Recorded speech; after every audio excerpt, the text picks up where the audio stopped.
What's up, everybody? Welcome to the Walkout Network. It's your man, Ant Walker, here with another edition of Unleashed. Today, we have the stripped-down version of the panel, but of course, it's always a pleasure to talk to two of my favorite people inside the industry. Let's introduce first Mr. Ben Duffy. You know him as the jack of all trades who's mastered them all, the senior editor of SureDuck.com. Ben, how are you doing today? I'm doing really well. It's been a crazy week for news. We got plenty to dig into and a very interesting card, so good time to be here. Absolutely. And of course, the panel is always anchored by the man who knows all the numbers, all the figures, all the stats, all the facts. He is the associate editor of SureDuck.com. My good friend, Jay Petru. Jay, what's going on? Man, I was kind of concerned almost coming into the show that there's too much to talk about, and our poor audience would have to sit through a 2-hour show because of all the sudden ridiculous things that are happening out of nowhere at the same time. So, yeah, this is fun. This is fun, right, guys?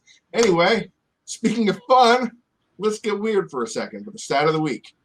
49 is the stat of the week, all right? Jorge Masvidal, who is now fighting for the welterweight title, will fight for his first UFC title in his 49th career bout. Now, this is significant, but he's not the most experienced fighter to ever fight for a UFC title in their first try. That distinction actually goes to Alistair Overeem, who did so in his 57th fight. Unlike, you probably saw. Yes, so he's a very experienced guy to fight for the title. So I'm guessing we're going to talk about that fight, aren't we? It's kind of important, so I guess we should talk about it. Yeah. I mean, now that you bring it up. Okay, all right, fine. So UFC 251 is going down this weekend in Abu Dhabi, which will serve as Fight Island, Yaz Island. Now, swing or miss. Does this fight actually happen? Does Kamaru Usman defend his title against Jorge Masvidal? It's a damn good question. I wish I knew the answer to that. I'll just guess it has something to do with regulation on such short notice. Well, what I have been kind of putting together about the UFC actually saying we're going to put this in Abu Dhabi instead of Vegas is for Abu Dhabi, for putting it on as the Fight Island show. Because we know the UFC threw a ton of money to rent this island, have a safe zone. I'm not getting the frame. A safe zone of like a 7-mile stretch where nobody can enter this besides employees and the fighters in their corners and the UFC people. It is a locked down 7-square-mile area the UFC did. So they threw a ton of money at this. So to put it in Las Vegas wouldn't do them any good in terms of the appeal to Fight Island and using what they have. So the UFC's mentality is we'll throw this fight in Fight Island as the big Fight Island show to give Yaz Island that oomph, that boost, that check us out. Look what you can do here. Here's this amazing show. So it is a financial reason because the money they're using to spend. Actually, Masvidal's management team, front row management, is paying first round management. Thank you. Yeah. Flew him out on their own charter jet. So they footed the bill to get him out there. So this is big for them too. It's the UFC stands to make a good amount of money from the Yaz and from the Flash Entertainment guys. Remember they had the ownership deal where they owned Flash Entertainment owned about 9% of the UFC back before the WME sale. So it's a financial reason to kick it over there instead of just simulcast it, because it logically, you put all the fights on there, and then welcome to this, and they put palm trees up in Apex, and they put the Masvidal thing. It would make sense, but I suppose that there's the financial reasons to stick it in Fight Island.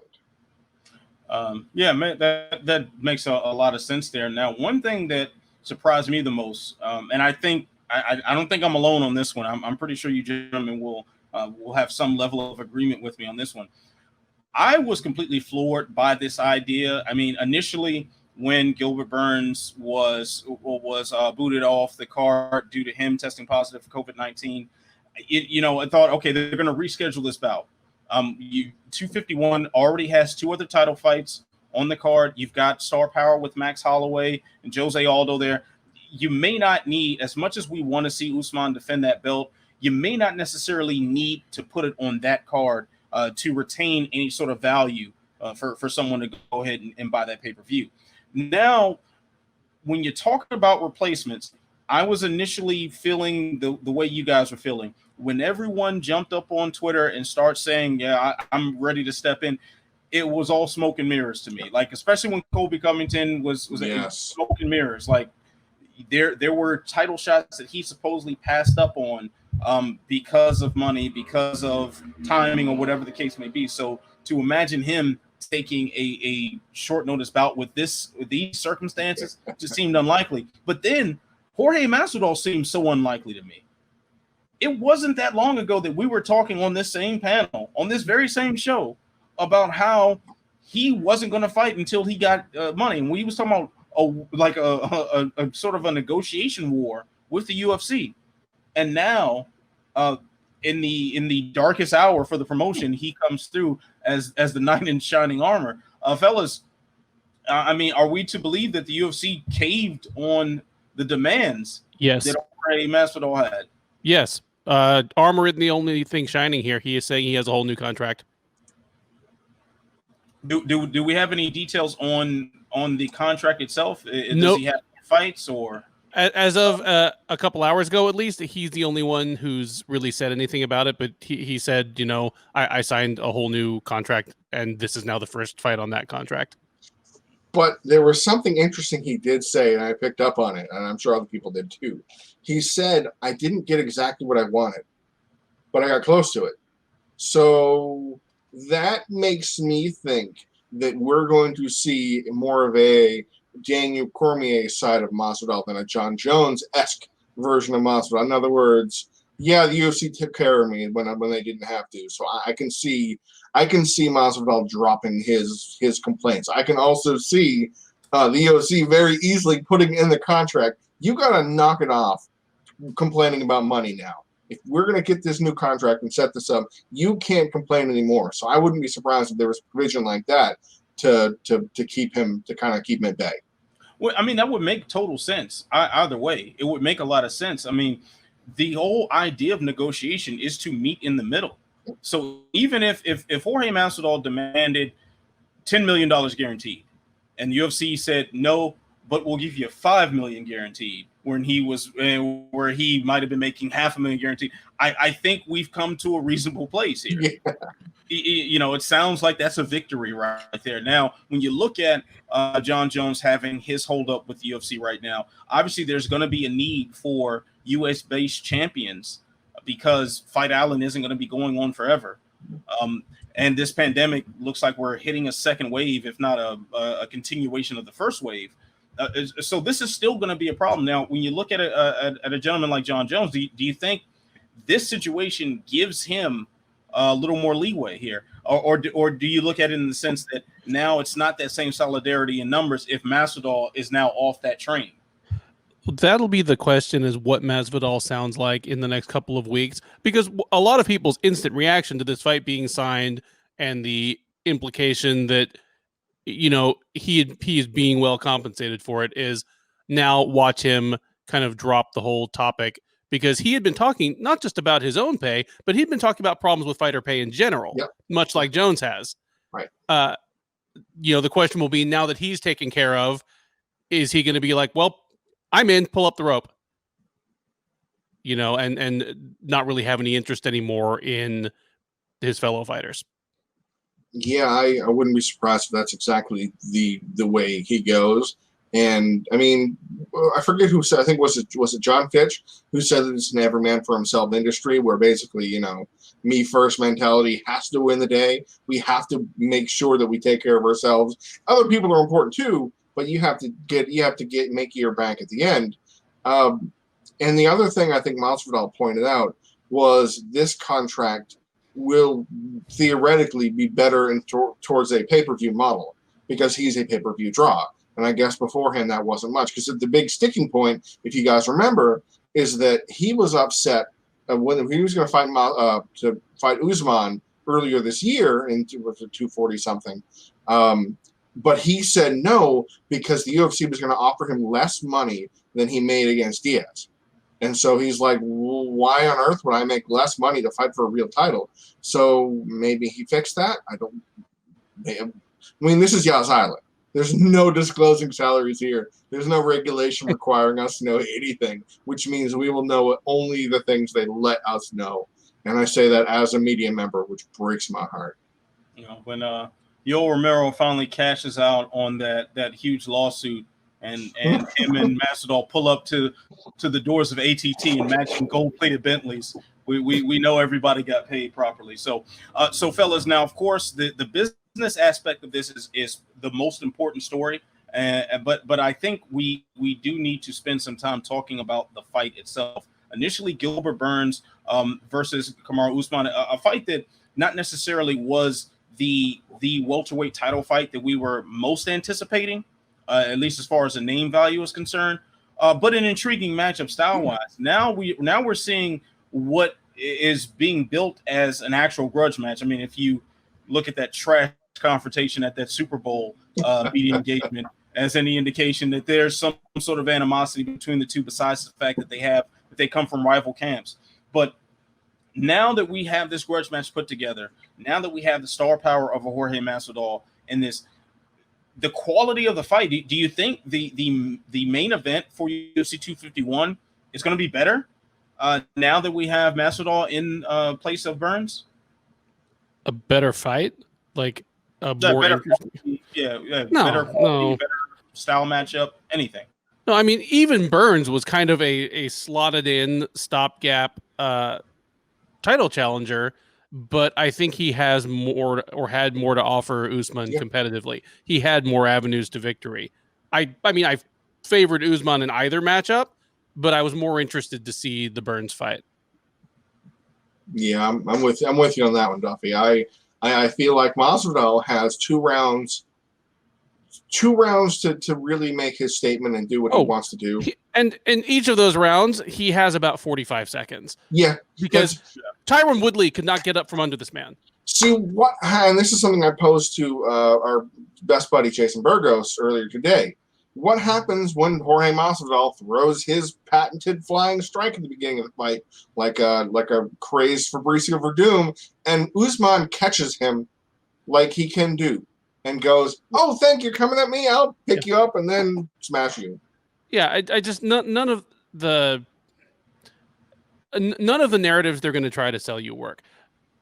Masvidal has a strong and for a long time underrated submission game, but it is not a classic jiu-jitsu game off your back, and on his back is where he's going to be. He starched Askren with that flying knee, but Usman isn't going to shoot for a takedown in the first 5 seconds of the fight. He doesn't need to shoot for a takedown. You know, he can get him down out of the clinch. He can bully him for a while, and then when he feels like it, just, you know, body lock and trip, and he's on top. All right, and unlike Askren, Kamaru Usman is a much more capable stand-up fighter. So even if he decided not to take this fight to the ground immediately, I mean, that's a really serious striking battle that these two can have. I mean, I'd favor Masvidal from pure striking technique, but I think in Usman's last two fights, we've seen quite the evolution in his hands. Yes. You know, that performance he put on against Colby Covington, both guys were putting on quite impressive displays of striking. So this, from a style perspective, this is not the fight in comparison to what Burns most likely would have put on. But I think also too, we need to factor in, this is the absolute definition of a short notice camp. This isn't even a fight with Masvidal didn't even have a camp for this. There's really no real preparation that has gone into it specifically for this fight. Cabo Masvidal right up in here. Yeah, so I like the storyline behind it all. I like the chaos. I like the drama that we've seen play out on our timelines as this fight has been made, and the possibilities are just endless of what can happen, and that's all fun and games. But make no mistake about it, I am Ant Walker telling you, Jorge Masvidal is about to get washed. Like, finally, someone just comes out and says it. I try to get some analysis, and he's about to get washed. And you know what? And you know what? And the thing is, if that happens, when that happens, I don't knock Masvidal at all for it. Like Masvidal with a full camp probably gets washed from this style matchup. Masvidal off the couch after having a contract battle with the UFC and swearing that he's not going to fight. I'm sure as he said that, he was taking a shot of his tequila. I'm sure he was biting into the tastiest, fattiest, just unhealthy sandwich you could possibly envision. No, it was a steak. It was a giant steak. It was a bunch of steaks. Okay. Yeah. I mean, so you're talking about a Masvidal who historically has had issues as far as his diet is concerned. This guy who would sneak off from camp to eat McDonald's when he was competing at lightweight. You mean to tell me this guy's going to jump up off the couch and then fight Kamaru Usman, who, by the way, has in a full camp and been training at altitude in Denver, and he was already a cardio machine at welterweight? You mean to tell me this man's not about to get washed out here? Come on now. Ben Henderson kind of bullied him around. And we've seen Ben Henderson try to move up to welterweight, and it worked very well against Andrei Koreshkov. No, actually, it didn't at all. It was a terrible, terrible, clear, their weight class exists for a reason type of fight. Masvidal's bigger, Masvidal's stronger, etc., etc. But here's the thing, guys. This is so much bigger of a fight now. It's unbelievable. Pay-per-view buys, which we don't care about as media, but like to talk about because it's a fun thing to talk about, went through the roof. Are you kidding me? We're going to have pay-per-view numbers that Dana will actually talk about them and give a number after this kind of fight. That's what's going to happen based on the nonsense and the mess coming into it. This is that lightning in a bottle stuff the UFC loves to capitalize on. The short notice thing, and does he have a chance? Look at how cool he is in the past. Look at this thing he's done. Look at that weird shiny fake belt he has versus the I'm a problem guy. So all the questions and the confusions and the pandemic, this is exactly what the UFC wants. This makes it a better headliner from a business and financial perspective. The UFC is thanking their lucky stars that they got this to go on. Absolutely. Like this is serious. And especially when you look at no other sports really going on right now. That just amplifies everything to another level. And we already have the intrigue of Fight Island. We already have the guy who famously beat the living shit out of Nate Diaz so The Rock can put a fake belt around his waist. We've already had with the president in attendance. We've already had so much fanfare and so much spectacle surrounding Jorge Masvidal. Never mind the 5-second KO. We've had so much drama surrounding this man, and now this man is headlining in the most dramatic of circumstances, in the most dramatic of settings, in the most dramatic of times throughout the world that we have no precedent for in our lifetime. Like this is what pay-per-view buys are made of right here. So, well, I think we covered that one pretty thoroughly, gentlemen. So let's go ahead and move along to what I think is the co-main. Yeah, that should be the co-main, the featherweight title fight between Max Holloway and Alexander Volkanovski. Alexander Volkanovski defending his belt against the man who he took it from. So Holloway had a very interesting interview last week where he revealed that he has had zero sparring in preparation for this fight, and he hasn't had, beyond the known sparring, he hasn't had any partners, haven't had any real sort of training camp. He's essentially been training with his coaches supervising him over Zoom. Is this going to backfire? It is not going to help. I should ask the follow-up to this one. Jay, do you think this is the future of MMA training right here? Dude, I wrote an entire op-ed maybe trashing is a harsh word, questioning Mike Perry's psyche leading up into his contest, in which he abandoned training partners, just mostly, other than a few sporadic ones in Lubbock and in Florida. No coach, no head coach, just kind of hit and miss with his new girlfriend, and it worked out kind of sort of not really for him, but he won a fight. He won a fight, and he won a fight that I thought would work against him. So Max could really screw things up if he somehow wins. That being said, this is if he's not sandbagging here, if Max is screwing with us, then well done, son. That's well played. I love it. I like it. You got us. You got me good. But I think back to interviews he's done in the past where he's just a little too honest. You remember the interview he gave before he fought, or before he was going to fight Khabib, wasn't it? He was concussed and he was slurring his words. And he was a mess. And Bisping I think it was on UFC in the Fox show. And he said, "Hey, are you all right? Are you on drugs? There's something going on here. You sound messed up." And Max has a history of being a little too honest. So it makes me think I'm concerned. Now, I wrote the first play-by-play out for the Max and Volkanovski's first fight. And it was a close fight in the scorecards, but it didn't feel like a close fight. Like Pride rules, this was a wash. But it was the kind of fight where the champion has to finish the fight in the 4th and 5th round. You know that, you got to finish the fight. You never want to hear that in a title fight. It's tough to see how Max can change a game plan without physically being there to react to something like personal experience. Training karate for most of my life.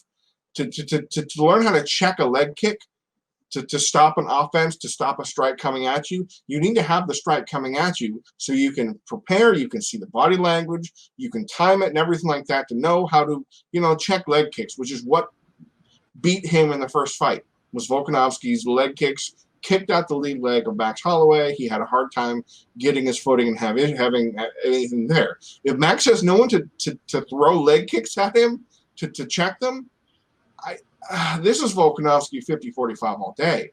And we're going to start, if it plays out the way I'm thinking, we're going to have a really uncomfortable conversation about what we do with Holloway in a week. Yeah, you know what? I'm just reminded of the times where, I'd be out of training for a little bit, whether I got sick or was on vacation or something like that. And your first couple sparring sessions back, you're really trying to get your timing. Yes. You're really trying to get a feel for what it's like to move with another individual that is trying to do harm to you. I can't imagine being in a title fight, in a fight against someone like Alexander Volkanovski, without having that timing established already. To go in there and start trying to feel out things in a live scenario just sounds like a recipe for disaster here. And also, let's keep in mind, too, that Volkanovski is training in New Zealand, which has done a fantastic job of handling COVID-19. They had a full-on stadium for a rugby game a couple weeks back, like full-on stadium, no social distancing, no mask, anything. And that country hasn't reported a new case for a few weeks now, if I'm not mistaken. So Volkanovski has had much more something that looks much more like a regular training camp leading up to this. While Max Holloway, as far as I know, Hawaii isn't doing too bad, but he's been on some sort of distancing protocol, which doesn't allow for the training that's probably necessary for a world title fight. So as far as this being the future of MMA training, I doubt it. I doubt it very seriously. I think there's a happy medium between going into the gym every day and beating your brains out a la shooter box. And to Zoom your coach while you're doing push-ups in the living room. Something Max, I'm sorry, I don't mean to interrupt, but I'm going to interrupt anyway. There was something Max said in the interview. He said it with a laugh, which it wasn't like a haha messing with you laugh. It was like an incredulous kind of laugh, that he hadn't seen his coaches in person for the entirety for months until he saw them at the airport getting into Vegas. Like, other than on Zoom. That's tough, man. I mean, again, he could be totally messing with us and getting the odds to go on his side so he can bet on himself and cash out. But I don't think so. He's never been a 3D chess guy. He's a hard on sleeve guy. Yeah, he's a very hard on the sleeve guy. Yeah. I mean, having said all that, I would rather have Rylan Lazarez over Zoom than Josh Fabia in person. So let's not I'm just saying, it's not the only determining factor here. I mean, well, I think now we're facing what initially was part of our hesitation in the UFC carrying on. Yes. During this pandemic. Exactly. Like, the quality of the fights definitely can suffer if the fighters can't train the way they normally train. Especially one who has a history of a difficult weight cut. Man, did you guys see the picture of him? There was a picture that came out of him. He was in an elevator. He had the mask on, and this is Monday right now. We're taping, and he's already in full on gaunt mode. Yeah,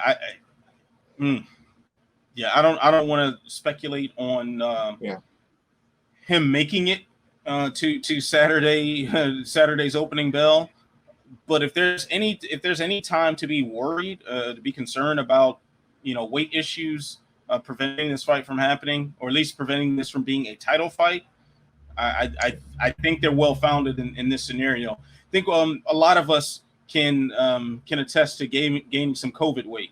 I know I have. So, and I don't like food as much as Max Holloway, apparently. So there's that.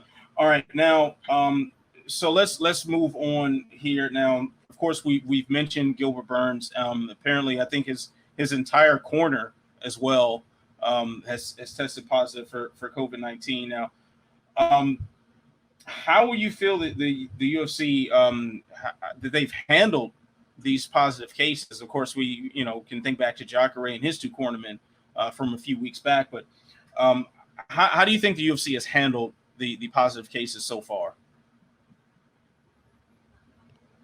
The problems with the Jacare case were kind of discussed, where they let him in with a test still pending. He was able to leave the hotel while pending, and then all the Instagram stuff popped up with him hanging out with other fighters and buddies and stuff with like no distancing whatsoever. Since then, it seems things have tightened up a lot, and I can't really find much to criticize about the handlings of the cases since then.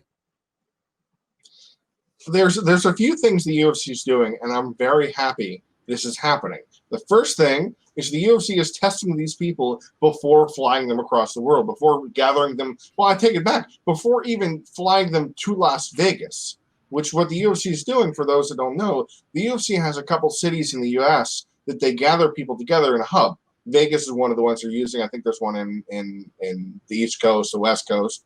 And they'll gather them all together, and they'll fly out in a jet, though I think it's Etihad Air. They'll rent the entire jet and fly out media and UFC fighters and their corners. So the UFC is testing these fighters and their corners prior to them even flying to Vegas and those cities. So they have that stop before they go overseas, which is a big plus, because the UFC, as we recall, was testing people when they came in the door. And that led to some issues. Matt Frivola's corner, Billy Quarantillo, had that issue, and they kind of caught it like, oh, crap, what are we doing here? And the UFC is testing people after the event ends, which is also a hugely important thing to do, because, you think of all the contact, you think of everything that goes on in the fight day, fight night, and the proceedings, celebrations and whatnot afterwards. So that's a big plus. The only chink in the armor I see is something that actually Trent Reinsmith, for people love him or hate him, he raised a really good point, that the UFC is not implementing contact tracing of any public sort, which essentially means what happens when a fighter, corner, coach tests positive? How do they get handled afterwards? Because up until recently, the UFC tested the fighter. They may force them into quarantine if they test positive, or put them in a separate area. But once they've done whatever they do, they let them free. Just go back out into the world, my friend.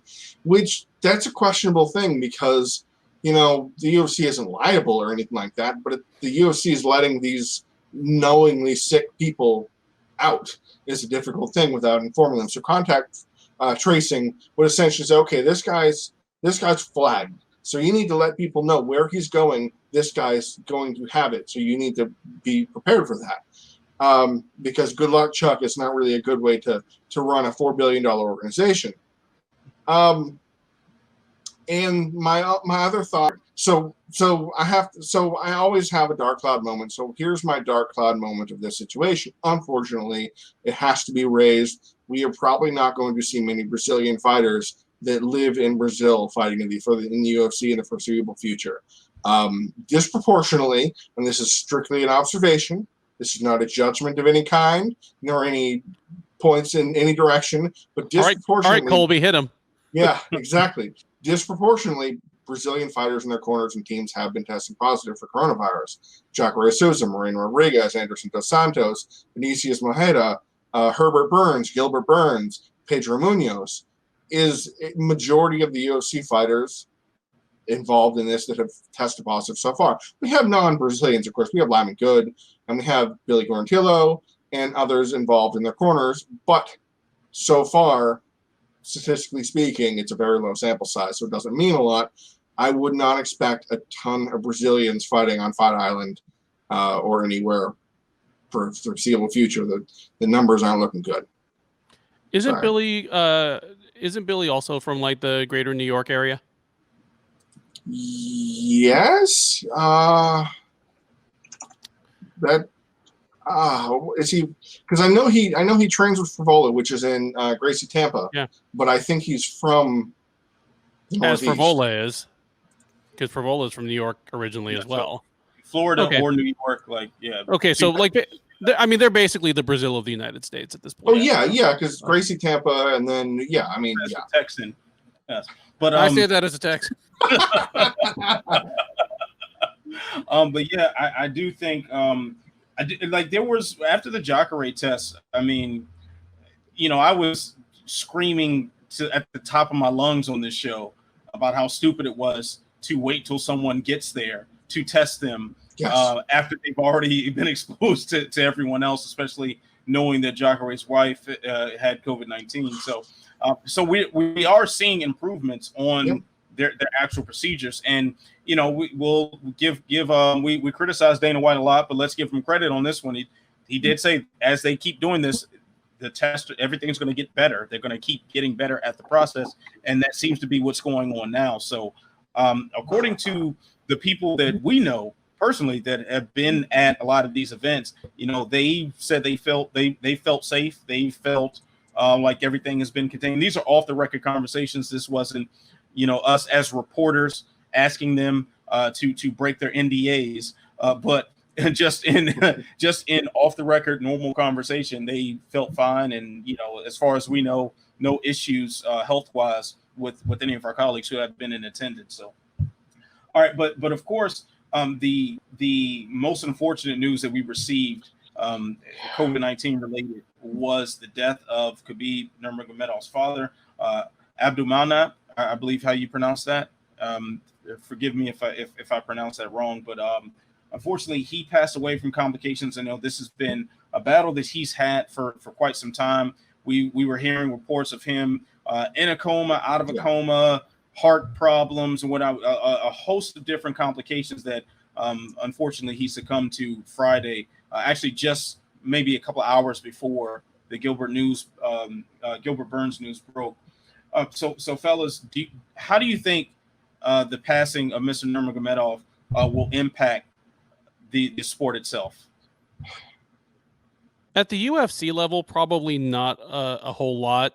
It's not going to change a whole lot because, I mean, he already had, not been a presence in his son's corner at U.S. events just because he had always had undisclosed visa issues getting into the United States. Over there, I mean, he is informally called like the father of Dagestan MMA. Mm-hmm. He's trained, like well over a dozen Sambo champs. You pretty much name the high level fighter from Dagestan, and he was either his coach, like his early MMA coach, or at least his Sambo coach, a major figure in combat sports in that part of the world. So his loss will be felt, and I'm sure it will make ripples in coming years in, just the fighters coming from what is a de facto like hotbed of new talent for the sport. But on the UFC level, it'll be an RIP slide before the pay-per-view, and maybe people will finally shut the fuck up about Khabib like being scared of Tony. I wish that were true. We know they won't. Well, already the pound for pound champ of deleting tweets, Mr. Conor McGregor has already done one. So, I mean, he's got a tough battle to fight with John Jones, but man, wouldn't it be great if he deleted that shit before it came out of his fucking fingers? Oh, what a world we could live in. You know, this is a very sad situation for Khabib, his family, and the country, basically. But I can't think of any better way to express it without overstating it than to say that multiple UFC fighters, Tagir Ulanbekov and Umar Nurmagomedov, who is his uncle, Abdulmanap's uncle, elected not to make their UFC debuts on Fight Island. Their UFC debuts on magical, mystical Fight Island, so they could stay in the country and be together as a team and a family. The biggest fights, the biggest opportunities of these fighters' careers, very possibly making much more money in these fights, even with a 12-12 deal, than GFC or some other promotion would say. Of the opportunity, the spotlight, etc., etc. These gentlemen didn't even give it a second thought. Just, we need to be with family. We'll deal with this later. There's fighting later, but we need to be with family. I mean, Tagir is not related to him. Umar I can understand, adopted brother of Khabib, but to be felt that strongly that we need to be home together to mourn his passing, which obviously is a difficult thing to do in itself, because funerals are impacted by this virus, because you can't have large gatherings, especially in the country that's been ravaged by the disease. Khabib and it spoke of how many family members were sick and passed of it. I wish that this kind of story would make the idiots on the internet pull their heads out of the sand and go, okay, maybe this is a problem. Maybe this is something we should actually respect and think maybe we should take care of ourselves and other people about. I don't want to digress or something. This is a sad time for Khabib and his family, but this is a teachable moment as well. Definitely agree with that. And this along with Rose Namajunas, when she withdrew from whichever iteration of UFC 249 it was, that a couple of her family members passed of this illness. It's about time people actually realize that the fighters are human beings, and their lives are going on while you're waiting for entertainment. Which is more important, their life or your entertainment? So it's good to see an outpouring of support for Khabib and his family. Hope it continues. Certainly hope he is of good mind and body before even thinking about going back in to defend the belt. And the last thing I want to hear is anybody talking about stripping him of his title for inactivity. Hope not. And unfortunately, I mean, maybe I'm just jaded, but I feel like those cries will be coming up sooner than later. So when they do, just be prepared for me to call you a jackass. All right, so let's move on. So the UFC just signed the strawweight champion of Invicta, Kanako Murata, and now the UFC has done this quite a few times. They've taken great deal of talent away from Invicta. Now, do you think that at this point they've bled the organization dry and it's just time to let them be, or do you think there's more meat on that bone for them to pick, gentlemen? Well, there's a little more meat on the bone. There's Alicia Zapatella, who is a top 10 atomweight and won her fight Thursday night. There's Pam Sorensen, who hasn't fought Amanda Nunes yet. So there's a little more meat on the bone, but it's really just a damn shame. This is Invicta. Even up to 2 or 3 years ago, Invicta, I think, was one of the 5 best promotions in the world. Yep. Like, regardless of niche, like not women's promotions. Like, it was just one of, it was basically the best regional promotion in the world if you think of its region as people without a Y chromosome. Like that's it was fantastic, and it really just has been picked over. I mean, obviously extenuating circumstances, but that card on Thursday, was it a 6-fight card? 5-fight card. It had at least one woman who was 0-0. I mean, we're talking about just basically the first 5 fights of a Bellator card in some ways, where it's just whoever they could get. And that is a shame, because it never used to be that way. Even though they are a vector for developing up-and-coming talent, that up-and-coming talent, we're talking about a couple of like promising, 3-1 women fighting each other. And now it's just who we got. So yeah, it hasn't been good, but there are a few more things that the UFC can grab from those bones. Well, they can and they can't. That's the tough part about this, because UFC just the week previous, so it's now been 2 weeks now, signed Kay Hansen and Jinh Yu Frey, two of the more promising. I mean, Jinh Yu Frey was the former champion in atomweight. Zap, I don't know if Zap would work well in the. I think she'd have to win the Chiron, because she's a 4'11", 105-pound fighter. So I don't see her bulking up very well to strawweight and fighting Hannah Cyphers, and so it just there's not a good trajectory for Zap without an atomweight division. But yeah, I mean, Pam Sorensen, she's the champion now that Felicia Spencer moved on and Megan Anderson moved on and whatnot. There are a few fighters on that roster that the UFC has passed over and then let go. Or like tough fighters like Julia Soliarenko and Katarina Lenner, both fought on season 28 of The Ultimate Fighter, which was, of course, the marquee season, the best one of all. It was the heavy hitters with the heaviest weight classes. Vanessa Porto, she should have been in the UFC a long time ago. But I'm naming names that I had to do digging to make sure that they're still active, like Agonizwich, who hasn't fought in 4 years. Great prospect, but she's been absent since 2016 and 17. Man, I've been watching Invicta since Invicta 1. I got my money back from Invicta, I think it was Invicta 3, because it all fell apart, and they forcibly gave back the money because the stream fell. I didn't ask for it back. They just refunded money automatically. To see what Invicta has become breaks my heart as an Invicta fan, knowing the talent, watching it grow, moving on, and seeing the fighters and the top fighters we have now. And then seeing how Invicta cards, unfortunately, are 0-0 fighters making their professional debuts, which is tough to see when Invicta only puts on a card every 3 months with 6 fights on it, 8 fights on it. That you're putting a roster, you're putting one of the few fights you have in a quarterly period to 2 fighters making their professional debuts. It's hard to develop talent like that.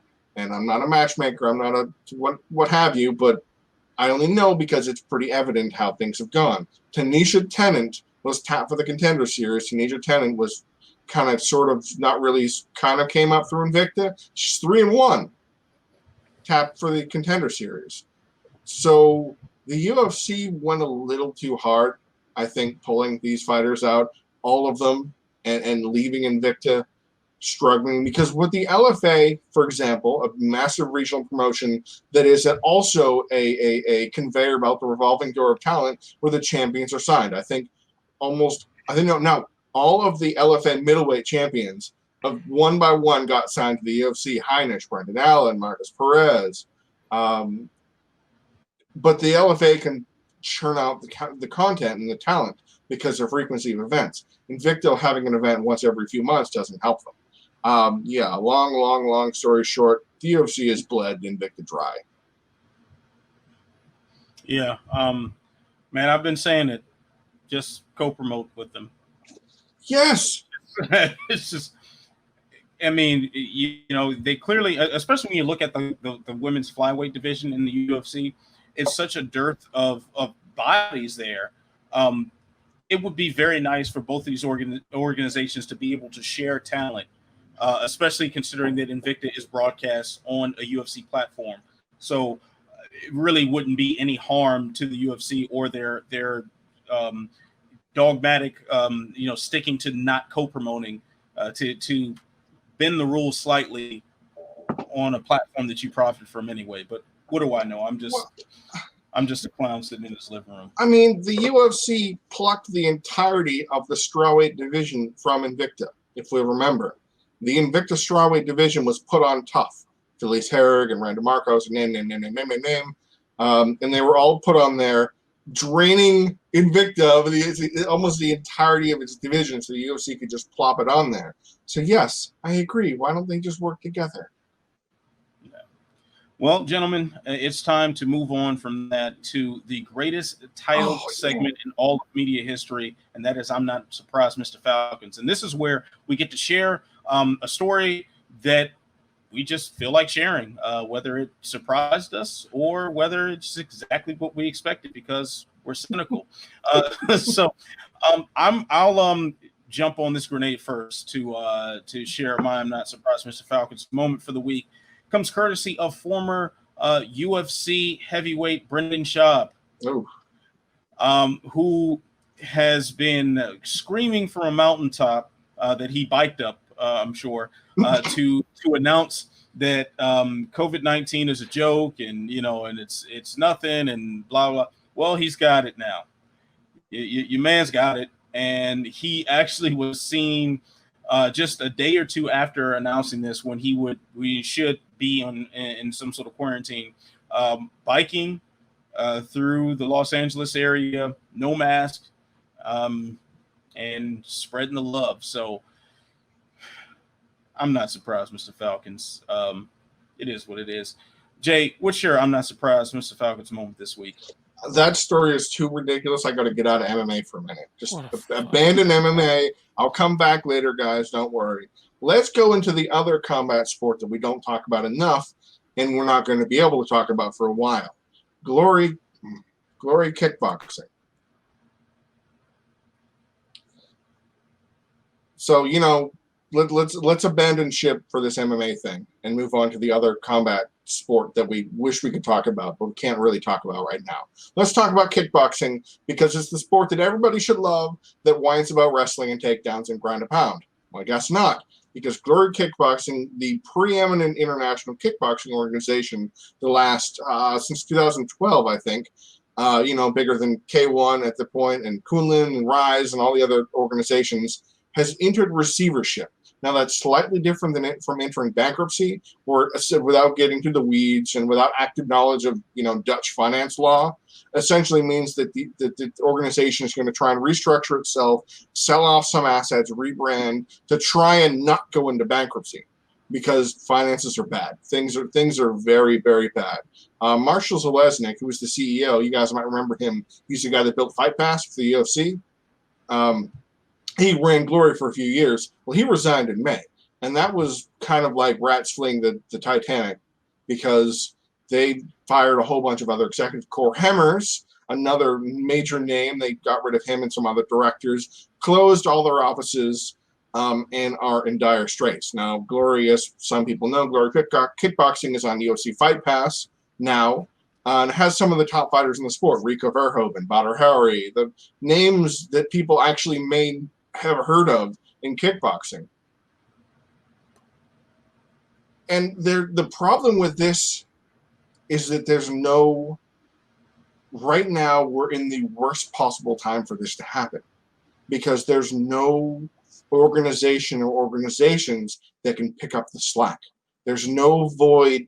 There will be a void, which is a terrible thing to have for a bunch of active fighters most of them are paid very well, work very hard, are world just top tier world champion level kickboxers and can't do anything because one championship is so far in the red, my nose is bleeding. Bellator kickboxing basically doesn't exist. There's no organization or band of organizations that can save it, which leaves us kind of floating if we're paying attention to kickboxing. And it is a sad story that I don't have a happy ending for. So rain cloud again. And it is a very unfortunate casualty of the coronavirus because the last event was months ago. And without events, the company that puts on shows is, going under. So RIP Glory Kickboxing. We hope you're you come back one day. Yeah, that's some sad news right there. Glory Kickboxing, definitely a staple of people. You know, if you're a fight fan that just loves the action, it gets no better than Glory. So Ben, can you share with us your I'm not surprised Mr. Falcons moment this week? Well, first, I'll just say that Bellator kickboxing only exists if you can show up within 10 pounds of Joe Schilling, because then they got something for you. But otherwise, he basically is the like Bellator kickboxing. And they beat him half the time. Oh, yeah. Oh, well, I have a piece of much smaller, but at least for me, happy news. Yeah. There are a lot of fighters who like to say, nobody wants to fight me. Like, you know, I've had X number of people turn me down. Like, my manager can't get anyone to fight me. I mean, that's a way certain fighters puff themselves up. Most of the time, I don't believe it. I believe that nobody wants to fight Ryan Hall. He's undefeated since his first fight. So, you know, he's probably going to beat you. And it's not cool to lose to Ryan Hall. And even if you beat him, he will probably make you look terrible. That's why Ryan Hall is so awesome. Ryan Hall finally has a fight. Yes. He is taking on Ricardo Lamas. So not only does he have a fight coming up, it is probably the toughest challenge of his career so far. Lamas is on a tough skid, but they're against the best of the best. I mean, seriously, he's lost to Josh Emmett, Mirsad Bektic, and that was 2 years ago when Bektic was still, you know, and Calvin Kattar. And in the middle of that, he knocked the crap out of Darren Elkins, who actually was, I believe, Ryan Hall's last victim. So this is the best next challenge for Ryan Hall. And I just need to see this man hook, kick, flop, and repeat his way to a title shot in the UFC. I see it coming. It's amazing. Wait. And the best thing is that he makes no bones about what kind of fighter he is. He's like, I'd boo too. How can you not love this man? I'm just waiting for that sidekick to Imanari roll combo. Oh, you know exactly. It's coming. So that's my happy news. Like, I believe that nobody wants to fight Ryan Hall, but somebody is about to. The only person happier than you right now, Ben, is got to be Casey, who is just the biggest Ryan Hall stand in the world has ever seen. So he's probably crying tears of joy as we speak. I will need to bond with him over that, like the next time that like I actually see him at an event in person, you know, probably this time next year. So oh well, let's go ahead and move along here because it is time for the speed bag. It's time for me to flex my authority on you mofos. So of course I've got to bring up the clock and give you gentlemen 10 seconds to answer the questions. But actually, it's only 3 of us, so maybe we just go this all the way through here. All right, let me go ahead and switch to your clock. All right. Now, the first question, I will start off with you, Jay. Will Kamaru Usman make the leap to superstardom if he is able to defeat Jorge Masvidal? You know, it's funny. It might depend on how he wins because like a 50-44 lay-in for a special, maybe not. People will sigh. But if he sparks him, buddy. Duffy. Same. I think depending on how, like, or even if he just like completely bullies him and arm triangles him in the first round and then takes that BMF belt and throws it in his closet like he claims he's going to, that could be a star-making moment. Wow. Cut into my time. So I'll just say, hey, yeah, well, the clock's going to run on me, but I just had to go ahead and take that L. But yeah, I think that I think he can. Depends on how he wins. Yeah, that's all I got. All right. So second question, I'm going to start with you on this one, Ben. On the other hand, if Masvidal beats Usman on short notice, does he become the biggest star in the UFC? Yeah, absolutely. No question. You know, especially taking into account the one that is most likely to actually fight a couple times in the next year. Yeah, he's the man. Jake. Man, Masvidal is so smart right now, getting paid a ton of money, little to lose and everything to gain. A victory propels him way to the top. He will become the biggest star in the UFC. No question about it. He's going to be active, and he's going to talk that good shit on the mic, and that's exactly what they want. All right, so last question. What would be more surprising? Max Holloway wins the featherweight title back, or Aldo becomes the bantamweight champion? Ben, I will begin with you. I would be more surprised by Jose Aldo becoming the bantamweight champion. Even with everything we've said about Holloway and his preparation, it would be less surprising for Holloway to win. Jake. You know, it's funny. I disagree. I think it's the other way around. I think Aldo has more ways to beat Jan than Max has to get revenge, especially with what we've seen. I'm with Jay on this one. I think Max would be the more surprising result. Zoom training doesn't sound very good, and Aldo has got so many different weapons. Immediate rematch, too. I don't really see what Holloway does different. But he doesn't have the leg kick, which he needs to use because he forgot how to throw leg kicks. Aldo. Yep. Oh, wait, yeah, Aldo with the leg kicks. Good Lord. That's a nasty, nasty thing. It is like the one thing that before every fight for an Aldo will go, if he can get those leg kicks going, and he hasn't gotten his leg kicks going in like 10 years, but we still want him. Like, they still hurt. Oh, like, yeah. Like, Uriah Faber watching the the swelling is still going down 10 years later on Faber's leg. All right, so UFC 251, as we said before, is this weekend. The debut of Fight Island. I think also the reveal for UFC 4, the new video game. It's supposed to be coming around Christmas, I believe. But anyway, if the main event stays on tap, does this make your event of the year on paper? No, it doesn't quite have the depth of UFC 249, which Cowboy versus Pettis was on the prelims. And 6 or 7 of those fights on that card could have been a headliner at any given night, besides Greg Hardy over the Castro. But any event with 3 title fights on it probably shouldn't be overlooked. All right. So Ben, I have a feeling I know what you're going to say, but give me one fight, non-title fight, that you're looking forward to on this card. There are several I could pick. I'll just go with Andrade versus Namajunas. I am glad that we got a nice span of time before these two fought again. I've sounded off many times about how unless a title fight ended with the champion losing their title in a freakish or uncontroversial fashion, I don't like immediate title rematches. I think the UFC squanders a lot of just drama and narrative and actual competitiveness by forcing guys to smash them up, 4 months after that they fought. So I'm interested to see what adjustments Namajunas has made. I'm interested to see if Andrade can do that again. I love this fight, and it's a super, super high-level fight. It is, a presumptive title eliminator. So, yeah, definitely one to look forward to. Jay, what's one fight that you're really looking forward to on this? Well, I'll keep it brief. I think Volkan Ozdemir, Yuri Prochazka could be a fun time. Is Prochazka, can he stand up to what's the word? We'll say scrutiny. Not fighting in Japan, and if Volkan plays a smart game and steals the decision like his last fight. But I want to do something here because we haven't done this in a while, and we're not going to run over on time. I want to do a who you got at the 3 title fights because I want to hear what you guys think. It's been a while, and we got some stuff to talk about. Okay. So I think that we'll do that. I'm going to call that audible. So Peter Yan versus Jose Aldo for the vacant bantamweight title.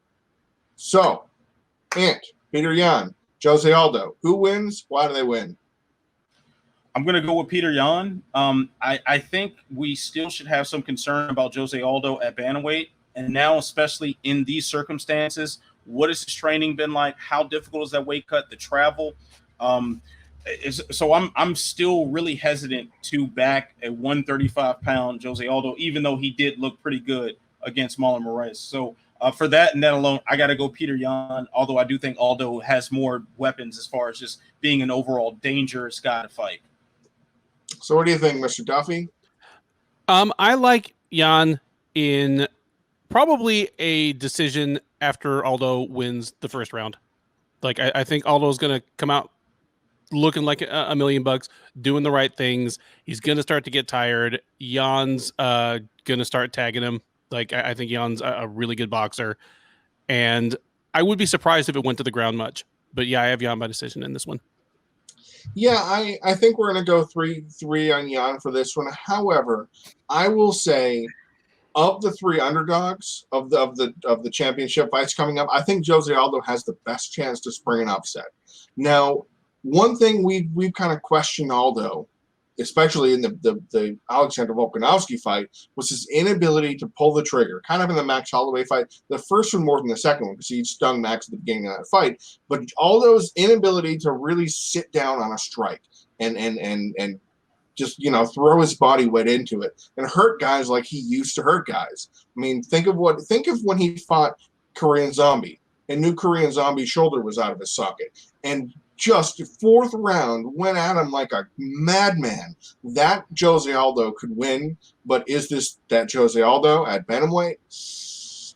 I think I'm still giving it to Jan. But let's speaking of Volkanovski, so what do you got, Mr. Duffy? Alexander Volkanovski versus Max Holloway 2 for the featherweight title. I think we have Volkanovski winning in a fight that looks a lot like the first one, if not slightly more lopsided. It's tough for me to call for anybody to finish Holloway with strikes, considering some of what he's been through with Volkanovski the last time against Poirier. I mean, if Dustin Poirier punching you in the head 450 times isn't enough to put you away, I don't think Volkanovski's got it. But who knows how compromised he is? Who knows what he's going to look like in terms of just hydration, general preparation. So I could see it happening, but just give me Volkanovski by a lopsided decision on this one. Yeah, do you agree? Do you disagree? Max is going to get it back? I agree with Ben on this one. I see this decision being more lopsided in the favor of Volkanovski. I'm always hesitant with instant rematches anyway, because it's not like excuse me. Oh, sorry, allergies. It's not like Holloway has been able to retool his game. It's not like he's been able to be in the gym and addressing deficiencies and stuff. And especially with the leg kicks, like we said earlier in the show, if the leg kicks were his undoing, in order to really get used to checking leg kicks, you got to be checking leg kicks. You got to get that timing down right. He doesn't have any of that over, training online. It just doesn't work that way. So I don't see what he can do. Anything. And it'd be one thing if Holloway had that one-shot KO ability. He doesn't. He's more of a guy who's gonna beat you by accumulation. But in order to get that accumulation, he's got to be on a rhythm. In order to be on a rhythm, you got to have your timing right. He doesn't have the timing. I don't think he'll have the rhythm, and that's going to be his undoing. I think Volkanovski should cruise through this one. Yeah, and this fight is so funny to me because the first fight happened in December when the world was a whole different world. Remember, guys, December 2019 was stuff happened differently then. And in my prediction for that fight, I did not see a way that Alexander Volkanovski could win the fight because of the way that Max Holloway implements his game plan, the pressure base, the constant offense, the volume, never taking a back step, and variety would confuse and befuddle a guy with a not a longer reach and doesn't have that sting you power. And I was so wrong, and I'm okay with that. Because Volkanovski had the volume to match Holloway, which was just no way did I see that coming because he hadn't really done that before. And in this fight, in the rematch, I'm the exact opposite as my first prediction. I don't see a way, based on the first fight that happened 7 months ago, not even 7 months ago, and a pandemic happened, what Max Holloway can do to adjust and win this fight. If he had had an extra year, or two, or come back and fight a Korean Zombie, fight a Yair Rodriguez, fight a Zabit in the division. This is Max I'm talking about. To get that rhythm back, to get that flow back. Because now he's lost 2 of his last 3. And in his fight with Edgar wasn't particularly close, but he got lumped up by Poirier, but he didn't get really hurt. And he got lumped up by Volkanovski, but he didn't really get hurt. I don't see Max taking this fight. I see it being like Ant says, a more lopsided decision. But I'd love to be wrong. I have no issues with that. So, speaking of issues with being wrong, who wants to be right and wrong in this last fight? The main event of the evening, Kamaru Usman versus, of all people, Jorge Masvidal for the actual undisputed welterweight title. We're going to go with Duffy. I kind of touched on it at the top of the show, just not realizing we were going to do this. But all right. Masvidal's avenues to victory that somebody would just see by kind of like looking at his Fight Finder record or by thinking of his recent history aren't going to work against Usman. He's a good submission guy, but he's not a classic jiu-jitsu off my back type guy. I mean, we are talking about someone who choked the hell out of Michael Chiesa. Like, he knows what he's doing on the ground, but he's opportunistic in scrambles. He creates those situations. It's not just going to work with like a heavy top position dude who himself is a very savvy grappler on top of you feeding you elbows. And he's not going to get some, oh God, run.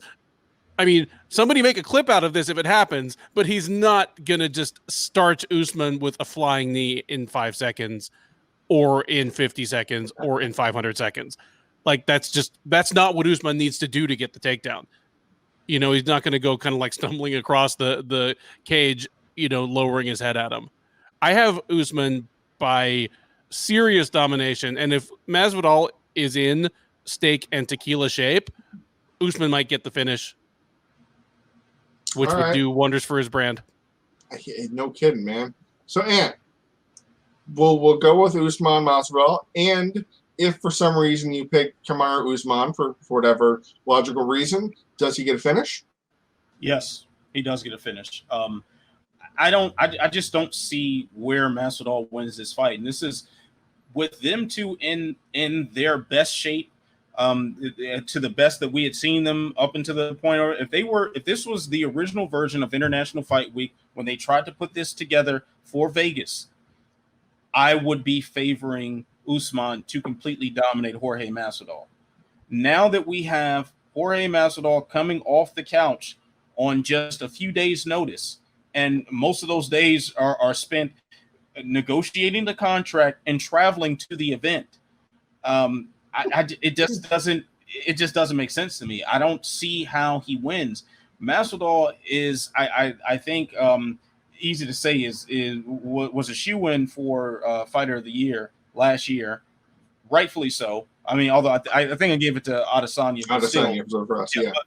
But Masvidal, very close second, 1A, 1B, if you look at it that way. And I'm happy to see him get this opportunity this late in his career. He's a guy who otherwise was considered a journeyman until 2019. Yeah. So this is fantastic for him. Win or lose, Jorge Masvidal is a winner, but he ain't winning this fight. Kamaru Usman, I expect him to come out there and totally control every second of this fight. There will not be a savior flying knee. There will not be, the Darren Till moment where Till gets overconfident in his hands. I don't see that happening. Usman is too comprehensive of a game. He's too powerful of an athlete. And on top of that, as we said earlier, he's been training at elevation for this fight, and he was already a guy who's full of cardio. I see him going out there with a scary, unrelenting pace that we have not seen before, and absolutely smothering Masvidal and beating him into the canvas. I'd be very surprised if this makes it to the third round. Same. Yeah, Two quick questions. Yeah, please. Okay, one, I mean, does Usman need to finish this fight? Like, is it kind of like a step back for him if he just kind of makes it into a 5-round snoozer?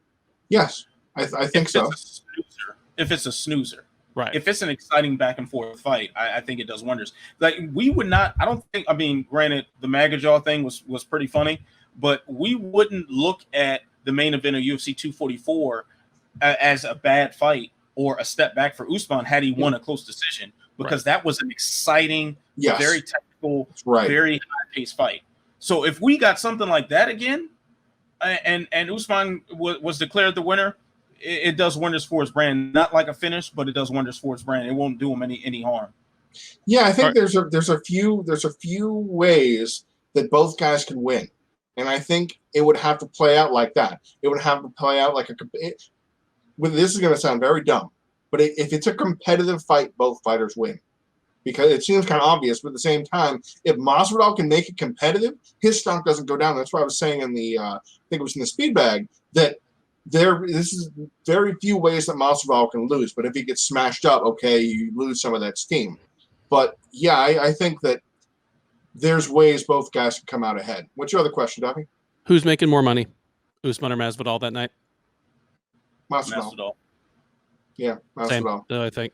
And despite that, despite what I think, how much money he's going to make and how he said pay-per-view buys, because I don't know if Usman has a big provision for pay-per-view buys in his contract. Maybe he does, maybe he doesn't. Usman most likely is going to grind him into dust. And that's going to be unfortunate for the hype train of Jorge Masvidal, because that is the one way that his stock will not increase, is if it is a one-sided dominant affair where it's kind of a drag and you go, okay, all right. And there's a 10-8 round thrown in there, but it's not really close to a finish. So like Burns over Woodley or Usman over Woodley. It's that kind of situation where that can hurt Masvidal. But the one thing I want to see most, and I'm embracing my inner Tyler Treese and wanting the chaos to happen more than anything, I want to see what happens when Usman gets hurt. Because I don't think we've ever seen that. I can't recall a fight where anybody has stung him to a noticeable degree. Colby landed on him. Colby did some damage, but he didn't rock him. I don't recall anything like that. I don't recall that Joe Rogan freaking out to let us know something happened. Well, let's not use Joe Rogan freaking out as a gauge for any substantial action in the cage. But I do recall a couple of times Colby landed on him and sort of stopped Usman in his tracks, like sure, stopped his forward motion. Yep. And that's something. But yeah, no moment where he's stumbling back and he's on wobbly legs. We haven't seen that. So how he responds to adversity will be very interesting to watch. I think that's the most important thing that he himself can get out of this fight, is if he overcomes any form of adversity, because otherwise this is a walk in the park. This is he steamrolled Rafael dos Anjos, he steamrolled Emil Meck, etc. Name. Yeah, I want it to be a competitive fight for all the right reasons, and not just because I'm covering play-by-play for Sherdog.com, writing all three title fights back to back to back with a high chance of all three going the distance. But I want something exciting anyway. And I'm going to turn the reins back to you. All right. Well, definitely enjoyed that bit of an aside there. Missed my trenches days and the Who You Got segment. So appreciate that, Jay.